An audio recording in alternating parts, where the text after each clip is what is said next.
Москва. 12 июля 2008 года. Красная площадь. Собор Василия Блаженного. Спасская башня. Куранты. Кто элита России? Сергей Полонский, группа «Миракс». Сергей Лисовский, сельское хозяйство.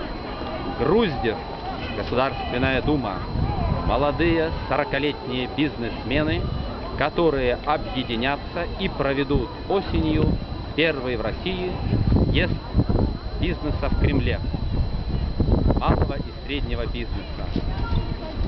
100 телекомпаний мира будут освещать первый съезд бизнеса России. Это позволит объединить всех бизнесменов в могучую силу. Андрей Ладо, Москва, Красная площадь, сайт какдела.ру.